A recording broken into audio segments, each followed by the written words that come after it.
అంటే నా ఎక్స్పీరియన్స్ అది. రేపు మత్తు వదలరా 2 సినిమా రిలీజ్. నేను అమెజాన్ ఓపెన్ చేస్తే మత్తు వదలరా సజెస్ట్ చేస్తుంది. బేసిక్గా రాజమౌళి గారు చేసినంత మార్కెటింగ్ టీఎఫ్ఎల్ ఎవరు చేయలే ఇప్పటివరకు. ఇది బ్రేక్ చేసింది. సో వీళ్ళు దానికి పోస్ట్ పోన్ చేయొచ్చు. 8 months ఎందుకు ఆపారు, హైప్ కోసమైనా చేయొచ్చు. అదే నాకు తెలిసి ఎవరు నవీన్ నూలి అని ఒక ఆయన ఉంటాడు తెలుసు, టాప్ టీఎఫ్లో టాప్. టీఎఫ్ఏలోకి వెళ్ళాలంటే స్కిల్ మెయిన్, క్యాష్ మెయిన్. ఈ రోజు క్లాస్లో పుష్ప 2 మూవీ ఉంది కదా, మూవీ రిలీజ్ అవ్వక ముందు ఒక 15 days ముందు నుంచే వాళ్ళు చేసిన మార్కెటింగ్ అందరూ చూసే ఉంటారు. సో ఆ మార్కెటింగ్ ఎలా చేశారు, ఏమేమి యూజ్ చేశారు, అసలు బ్రాండ్స్ ఏం కొలాబరేట్ అయినాయి, దానివల్ల వచ్చే అవుట్పుట్ ఏంటో ఈ 1 hour క్లాస్లో తెలుసుకోండి. ఫస్ట్ ఇవన్నీ తెలుసుకోముందు అసలు ట్రైలర్లో ఏం చూపించారో చూద్దాం. ట్రైలర్ తర్వాత ఎవరి వ్యూ వాళ్ళకు ఉంటుంది, ఏ మూవీ అలా ఉండొచ్చు ఏంటి అని. ఆల్మోస్ట్ ఒక బాగానే విఎఫ్ఎక్స్ అయితే బాగానే ఉంది. మీకు ఎలా అనిపించింది ట్రైలర్ గురించి? స్టోరీ అని అర్థమవుతుందా? నాకు అర్థమైంది. ఇప్పుడు కాంతారా ఇలాగే ఉంటుంది, కేజీఎఫ్ కూడా ఇలాగే ఉంటుంది. బేసిక్ కేజీఎఫ్ అంతా డస్ట్, కోల్ మైన్స్ ఎలా ఉంటాయి అలా ఉంటాయి.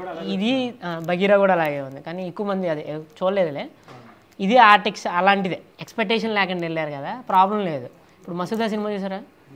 మసూదా బాగుంటుంది. ఎందుకు? మసూదా గురించే చెప్తాడు 2లో, అంతకు మించే ఉంది. 10 to 15 days నుంచి పుష్ప ఒక టైప్ ఆఫ్ మార్కెటింగ్ చేస్తుంది. ఈవెన్ కేజీఎఫ్ ప్రొడక్షన్ హౌస్ తెలుసా, హంబులి ఫిలిమ్స్, వాళ్ళు చేయలే అసలు. బేసిక్గా కేజీఎఫ్ 2కి ప్రమోషనే లేదు తెలుసా. మీరు అక్కడక్కడ యాడ్స్ చూసుంటారు, 2 ఇంటర్వ్యూలు చూసుంటారు అంతే. మీరు ఎప్పుడైనా, అంటే నా ఎక్స్పీరియన్స్ అది, రేపు మత్తు వదలరా 2 సినిమా రిలీజ్. నేను అమెజాన్ ఓపెన్ చేస్తే మత్తు వదలరా సజెస్ట్ చేస్తున్నాను. అది వాళ్ళు పెడతారు, మన ఐడియాతో వచ్చింది వాళ్ళే పెడతారు. ఎందుకు? అదో టైప్ ఆఫ్ ప్రమోషన్.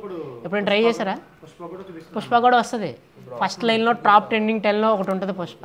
రేపు వెళ్తున్నాను, వీడెవడు వాడేవాడు అనుకోకుండా నేను 1 చూసి వెళ్తే 2కి బాగుంటుంది. నెట్ఫ్లిక్స్ బేసిక్గా 257 crores తీసుకుంది పుష్పని, కానీ అమెజాన్లో అనుకుంటా పుష్ప 1 ఉంది. పుష్పలో యూనిక్గా మార్కెట్ చేసింది ఏంటి, ఒక 20+ బ్రాండ్స్ కొలాబరేట్ అయినాయి.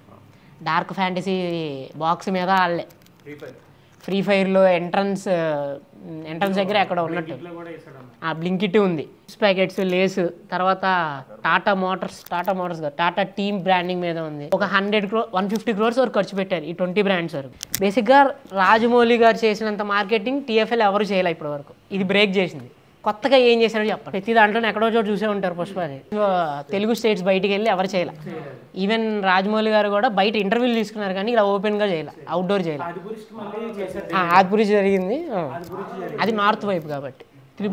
ట్రిపుల్ ఆర్ అవుట్ సైడ్ చేయలేదు, అంటే ఎంత పెద్దగా చేయలేదు, జస్ట్ ఒక ఆడిటోరియం లాంటిది తీసుకొని చేశారు, ఇంటర్వ్యూలు చేశారు. ఫైన్.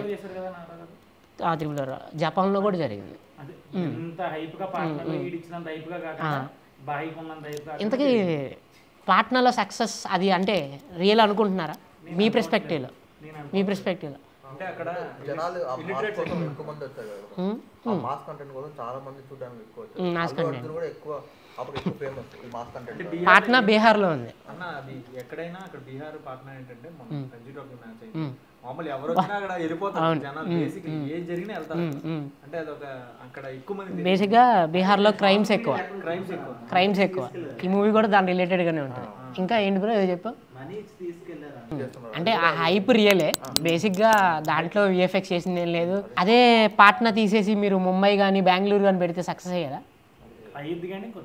అంతకు మించి రాదు. 10 లక్షల మంది వస్తే 4 లక్షల మంది వచ్చేవాళ్ళు. ఎందుకు? ఎడ్యుకేటెడ్ పర్సన్స్ ఉంటారు, వాళ్ళ లైఫ్ వాళ్ళకు ఉంటుంది, సినిమాలు చూసే అంత సీన్ ఉండదు. పుష్ప రిలీజ్ ఎప్పుడు? April 14th, 13th. మరి డిసెంబర్ వరకు ఎందుకు తీసుకొచ్చారు? దీక్షిత్ నువ్వు చెప్పు. 8 months పోస్ట్ పోన్ చేసేంత ఏ మూవీ అయినా నెలన్నర కన్నా ఎక్కువ చేయరు. ఈ పుష్ప కేసులో ఏంటంటే ఎలక్షన్ జరిగేటప్పుడు ఒక ఇన్సిడెంట్ అయింది పార్టీస్కి మధ్యలో. సో వీళ్ళు దానికి పోస్ట్ పోన్ చేయొచ్చు. 8 months ఎందుకు ఆపారు, హైప్ కోసమైనా చేయొచ్చు. మీరు ఏవైనా ఒక ప్రోడక్ట్ కానీ సర్వీస్ కానీ రిలీజ్ చేయాలంటే మార్కెట్ చూడాలి. మీరు స్వెటర్లు ఈ టైంలో రిలీజ్ చేస్తే కొంటాం, కానీ సమ్మర్లో స్వెటర్లు రిలీజ్ చేస్తే కొంటారా? మార్చిలో జరిగిన ఇన్సిడెంట్ డిసెంబర్లో కూడా చాలామంది గుర్తుపెట్టుకున్నారు. సో ఇప్పుడు దీన్ని బట్టి మీరేం అర్థం చేసుకోవాల్సింది ఏంటి, మీరు యాజ్ ఏ డిజిటల్ మార్కెటింగ్ కోర్స్లో నేర్చుకున్న స్టూడెంట్ ద్వారా జనాలకి ఏ న్యూడ్ ఉందో అమ్మాలి, మీకు నచ్చిందని అమ్మడం కాదు. ఈ సినిమా చేసినందుకు ఒక 500 crores అయి ఉంటుంది, ఇంక్లూడింగ్ రెమ్యునరేషన్ అన్ని. దీని మార్జిన్ 1000 crores అంటున్నారు. అవుతుంది బేసిక్గా హైప్కి, ఆ ఫ్యాన్స్కి అవుతుంది. 1000 వరకు వెళ్తుంది. టికెట్ ప్రైస్లోనే చాలా వేరియేషన్ తెలుస్తుంది.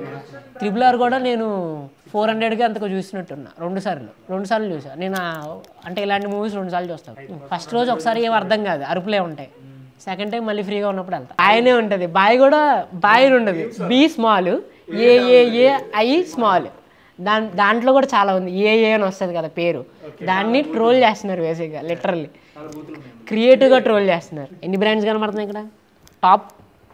ఇవన్నీ ఇవి ఎంటర్టైన్మెంట్ బేస్డ్, ఇవి పక్కన పెట్టేస్తే ఇవి ఉన్నాయి చూసారా, వీళ్ళకి అసలు సంబంధం ఏంటి, ఒక మూవీతో వీళ్ళకి సంబంధం ఏంటి, వాళ్ళ ప్రొడక్ట్ ఏంటి, వాళ్ళు ఎందుకు అలా ప్రమోట్ చేసుకుంటున్నారు? ఇప్పుడు నువ్వు అల్లు అర్జున్ చూసావు, ఇంత లావు గడ్డ ఉంటుంది, చాలా సిల్కీగా ఉంటుంది.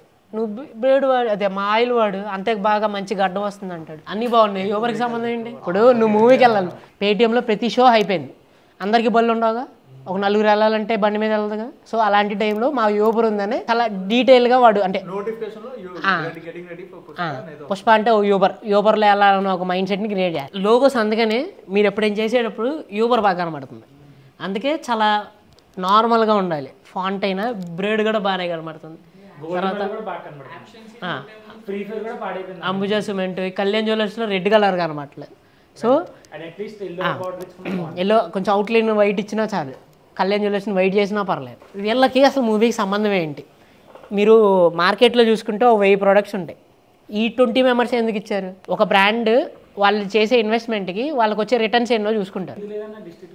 డిస్ట్రిక్ట్ జొమాటోది కదా, ఈ మధ్య ఫస్ట్ ఇప్పుడే రిలీజ్ అవుతుంది, పుష్పతోనే రిలీజ్ అవుతుంది. అంటే యాప్ ప్రమోట్ చేస్తున్నారు కానీ బ్రాండింగ్ చేయట్లేదు వాళ్ళు. ఇప్పుడు నేను మూవీ టికెట్ బుక్ చేసుకోవాలనుకున్నాను అనుకో, పేటిఎం టికెట్లు కొనాలనుకుంటే నువ్వు పేటిఎంలో వద్దు డిస్ట్రిక్ట్లోకి వెళ్ళి కొనుక్కో అని చెప్తుంది. మరి ఎందుకు అలా?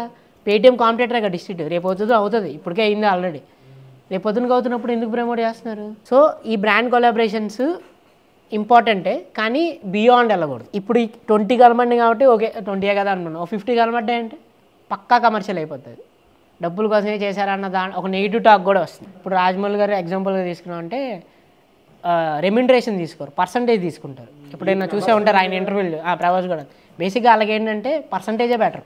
ఇప్పుడు 100 కోట్లో 10% అంటే 1000 కోట్లో 10% అంటే 100 కోట్లు, ఏం చేయకుండా డైరెక్ట్ చేసింది 100 కోట్లు వస్తుందంటే ఎవరికి కావాలి? యాజ్ ఏ మార్కెటింగ్ అయ్యగా మీకు ఒక బ్రాండ్ ఇస్తే మీరు రైట్ ప్రమోట్ చేసే బ్రాండ్ ఏంటో తెలిసి ఉండాలి. పెట్టని బ్రాండ్, అక్కడ పెట్టకోని బ్రాండ్లు ఏంటి? ఒక మూవీలో ప్రమోట్ చేయడానికి పెట్టకొని బ్రాండ్లు ఏంటి చేసావా? అప్పుడు ఎప్పుడు కొన్నావు? రీసెంట్గానా? ఎందుకు? ఆ హీరోకి అంత హైప్ ఉంది కాబట్టి బ్రాండ్ రిలీజ్ చేశాడు కాబట్టి. ఓకే ఫైన్, ఏదో ఒక సాంగ్ నిన్ను ఎలివేట్ చేసింది, లేదంటే హీరో యాటిట్యూడ్ నీకు ఎలివేట్ చేసింది. ఎప్పుడైతే నెగిటివిటీ వచ్చిందో అప్పుడు నువ్వు ఆ బ్రాండ్కి వెళ్ళావా, ఆ రౌడీ అనే బ్రాండ్కి వెళ్ళావా? మ్యాక్సిమం అవును, కాల్స్బర్గ్ కూడా గ్లాస్ని చూపిస్తారు, మేబీ బీరన్లు ఎక్కడ చూపించకూడదు, అసలు అలౌ చేయదు సోషల్ మీడియా. ఎప్పుడు సిగరెట్, ఆల్కహాల్, పాన్ పరాగు, వీడియో ఏమీ అలౌ చేయదు. అంటే విమల్కి బేసిక్గా టాప్ మోస్ట్ నార్త్ హీరోసే ప్రమోట్ చేసింది, ఇక్కడ ప్రాబ్లం లేదు. ఇప్పుడు ఎస్ఆర్కే చేశాడు, ఇంకా సల్మాన్ చేసినట్టున్నాడు, అజయ్ టాప్ మోస్ట్ నార్త్లో టాప్ హీరోస్. చేయొచ్చు బ్రో, ఎందుకు చేయకూడదు? మార్కెటింగ్ బ్లింకిట్ ఓపెన్గా 5 minutesలో మీకు కాండమ్ ఇస్తానని బ్యానర్లు వేసుకుంటుంది బస్ స్టాప్లో. డైరెక్ట్గా డ్యూరెలెక్స్ కవర్ ఉంది, you can get this and within 4 minutes అని ఉంది. అది పచ్చి తెలుగులో. బేసిక్గా ఇంటర్నెట్ అంతా అడల్ట్ కింద అయిపోయింది, నువ్వు ఒక ఇండైరెక్ట్గా అన్నా వాళ్ళకి సెన్స్ అవుతుంది. అలాంటప్పుడు ఓపెన్గా మాట్లాడవచ్చు కదా. ఇదివరకు ఓటీటీలో బూత్ రావాలంటే బీప్ పడేది, ఇప్పుడు బూతులు నార్మల్గానే వస్తున్నాయి. సినిమాల్లో రాకూడదు, సినిమాలో సెన్సర్ బోర్డు ఉంది, ఓటీటీ సెన్సర్ బోర్డు ఉండదు. రీసెంట్గా విష్ణుది లేదు, అది మనం తప్పుగా అనుకున్నాం కానీ అదొక కవిత, అదే శ్రీ మహాభారతం నుంచి వచ్చిన ఒక కవిత అంటది. అవును, దాన్ని మన వాళ్ళు డీజే చేశారు దాన్ని.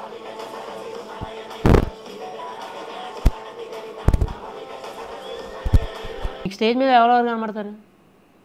ఒక సినిమా మూవీ ప్రమోషన్ అప్పుడు ఎవరెవరు కనబడతారు? బ్యాక్గ్రౌండ్ కాదు, మనుషులు ఎవరు కనబడతారు? సుమా లాంటి వాళ్ళు కనబడతారు. దాని తర్వాత ఇంకొక ఫేమస్ సెలబ్రిటీస్ రీసెంట్ హిట్ అయిన వాళ్ళు కానీ లేదా చిరంజీవి లాంటి వాళ్ళు కానీ ఫస్ట్ ఫేమస్. మీకు హీరో కనబడతారు, హీరోయిన్ కనబడతారు, విలన్ కనబడతారు. ఈ టెక్నికల్గా యూఎఫ్ఎక్స్ చేసినోడు ఎవడో చూపిడు, ఎందుకు రాలా మరి? కానీ మీరు ప్రతి ఫ్రేమ్లోనూ వాడి ఇన్వాల్వ్మెంట్ ఉంటుంది, ప్రతిదీ కలర్ కరెక్షన్ అయ్యి ఉండొచ్చు, లేదంటే టైటిల్ యానిమేషన్ అయ్యి ఉండొచ్చు. మరి వాళ్ళు ఎందుకు రాలా? ఎప్పుడు ఆ క్వశ్చన్ మార్క్ మీకు రాలేదా? నేను దాన్నే సార్ట్అవుట్ చేద్దాం చూస్తాను. అదే నాకు తెలిసి ఎవరు నవీన్ నూలి అని ఒక ఆయన ఉంటాడు తెలుసు, టాప్ టీఎఫ్లో టాప్ ఎడిటర్ కూడా ఆయన. ఏ రోజైనా స్టేజ్ మీద చూసారు నవీన్? నేను ఇన్స్టాగ్రామ్లో ప్రొఫైల్ చూసి ఫాలో కొట్టా తప్ప నాకెవరో తెలియదు. ఈ గ్యాప్ ఎందుకు వచ్చింది? ఫేమ్ లేదనా, లేదంటే ఏంటి? అల్లు అర్జున్ అలా చూపించడానికి టెక్నికల్ పార్టే కదా మెయిన్. సినిమాటోగ్రఫర్ కావాలి, ఫైట్ స్టంట్ వాడు కావాలి, విఎఫ్ఎక్స్ వాడు కావాలి, అందరూ ఉండాలి. ఆన్లైన్ ఎడిటర్ కావాలి. వీళ్ళందరూ ఉంటేనే అవుట్పుట్ వచ్చింది. హీరోలు ఉన్నప్పుడు ఎడిటర్ ఎందుకు లేడు, హీరో ఉన్నప్పుడు విఎఫ్ఎక్స్ సూపర్వైజర్ ఎందుకు లేడు? బేసిక్గా మూవీ స్టార్టింగ్లో ఎడిటర్ అన్నప్పుడే పేరు పడుతుంది. స్టేజ్ మీద ఉండడు, ప్రమోషన్స్లో ఇన్వాల్వ్ అవ్వడు. అలాంటి వాళ్ళు స్టేజ్ మీదకి వచ్చి చెప్తే టెక్నికల్గా బాగా స్ట్రాంగ్ అవుతాం. అది ఎందుకు చెప్పరా అనేదే నా పాయింట్. అదే హీరో వచ్చి మాట్లాడి నేను ఇంత కష్టపడ్డాను, నాకు ఈ దెబ్బ తగిలింది, కాలు బెనికిందంటే వింటాం. టాప్ ఒక 6 మెంబర్స్ ఉంటారు. లైట్ మ్యాన్, పౌడర్ అద్దే వాళ్ళు అవసరంలా మనకి, అలా ఎవరో కూడా తెలియాల్సిన అవసరం. టెక్నికల్ పార్ట్ వాళ్ళు కావాలి కన్ఫామ్గా. ఇది మారుతుందా? కమింగ్ డేస్లో మారుతా. మరి మారే వాళ్ళు అయితే టాప్ మోస్ట్ డైరెక్టర్స్ ఎందుకు వాళ్ళ ఎడిటర్లని తీసుకురావట్లేదు బయట? మీరు అన్నది రైటే, కానీ ఎక్కడ ఇన్వాల్వ్ అవుతుంది? ఇప్పుడు కేజీఎఫ్ కావాలంటే అలాంటి ఎడిటింగ్ చేయొచ్చు, సలార్లో చేశారు. కానీ హంబులే ఫిలిమ్స్ వాళ్ళే చేశారు. బయట వాళ్ళు చేశారు అలాంటిది? చేయలేరు కూడా. ఎందుకంటే వాళ్ళు ఏ టైప్ ఆఫ్ డస్ట్ వాడారు, కలర్ కరెక్షన్ ఎలా చేశారో వాళ్ళకే తెలుసు. కాబట్టి టీఎఫ్ఏలోకి వెళ్ళాలంటే స్కిల్ మెయినా క్యాస్ట్ మెయిన్? As per Telugu audience caste మెయినా స్కిల్ మెయినా? అంటే నేను ఏ క్యాస్ట్ని అనట్లేదు, ఏ స్కిల్ ఏ సాఫ్ట్వేర్ని అనట్లేదు. ఒక పర్సన్ పేరు చెప్తా, వాళ్ళ క్యాస్ట్ ఏంటో నీకు తెలుసా?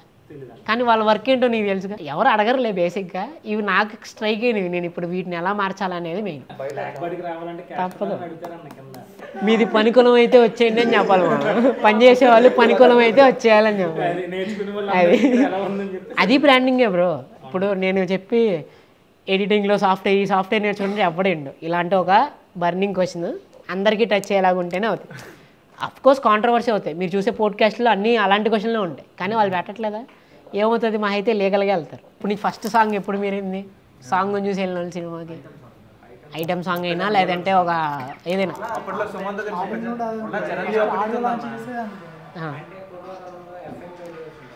ఎఫ్ఎం రేడియోసా? ఓకే. కానీ అప్పుడంటే ఎక్స్పోజింగ్ అవి లేవు కాబట్టి సాంగ్ లేవు. ఎక్కువ ఈ సాంగ్సే వదులుతారు, ఐటమ్ సాంగ్స్ వదులుతారు. దాని తర్వాత కేజీఎఫ్లో ఐటమ్ సాంగ్ ఉందా? ఏముంది? అది ఏ సాంగ్ అంటున్నా? నాకు స్ట్రైక్ కావాలా. ఏ సాంగ్?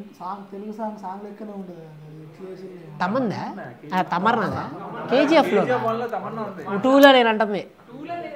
2లో లేదు కాబట్టి హీరో ఎలివేషన్స్తో సాంగ్లో వదిలేరు. అదే హైలైట్ అయింది. 1లో ఉందిలే. 1లో ఏదో ఒక చోట ఒక 2 minutes 1.5 minutes వస్తుంది ఆ సాంగ్ మేబీ.